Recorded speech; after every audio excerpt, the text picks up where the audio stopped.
앞으로는 어떻게 영계 활동을 해야 하는가? 영계 활동이라는 것은 어떤 교파 중심이나 또는 신학 중심에서 일어날 것이 아니고 교파와 신학을 초월해서 새로운 역사가 옴으로만이 모든 성도를 한 곳으로 모을 수 있습니다. 예를 든다면 장성하지 못한 어린아이들에게 부모가 무엇을 주면 서로 자기 것이 더 좋다는 식입니다.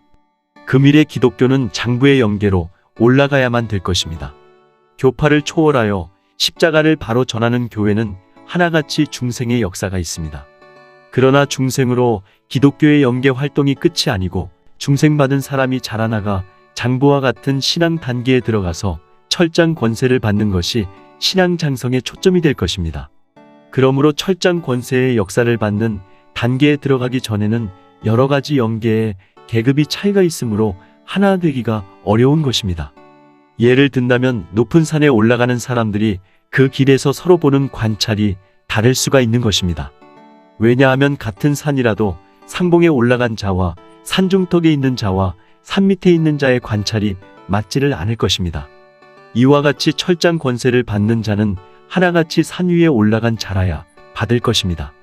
그러므로 철장 권세를 받은 영계는 다 통일될 것입니다. 이제 영계 활동에 대하여 어떻게 하여야 된다는 것을 다음과 같이 말합니다. 1. 진리 활동에 대하여.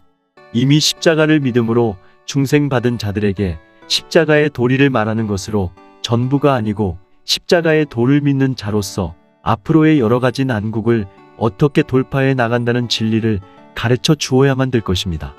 이날까지는 죽은 영이 살아나는 것으로서 교회를 일으켰지만 이제는 불가피하게 오는 환난 재앙 속에서 그 몸이 어떻게 살아서 새 시대 간다는 진리를 정확히 증거하는 진리 운동을 해야만 그 진리 안에서 모든 성도들의 신앙 상태는 완전히 올라가는 역사가 있으므로 하나가 될 것입니다.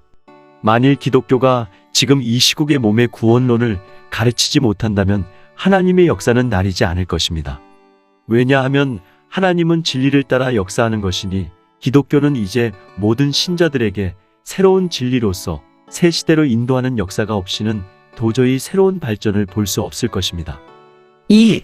새로운 교회 운동에 대하여. 현 교계가 새로운 교회 운동이 없이는 도저히 안 될 이유는 다음과 같습니다. 첫째, 신학의 부패성. 둘째, 교권의 부패성. 셋째, 사업의 부패성.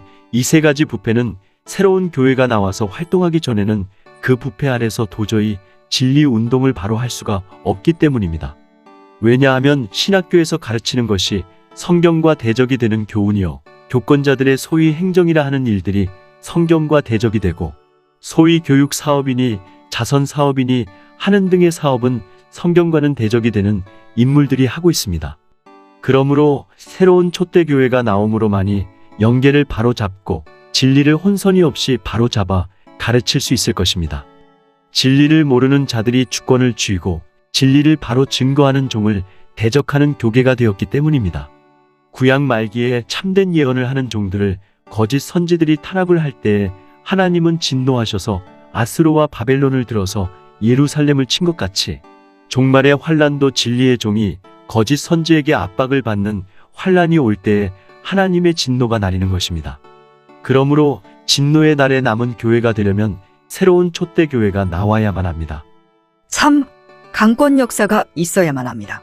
강권이라는 것은 하나님의 권리 행사의 권세 역사를 가르친 것입니다.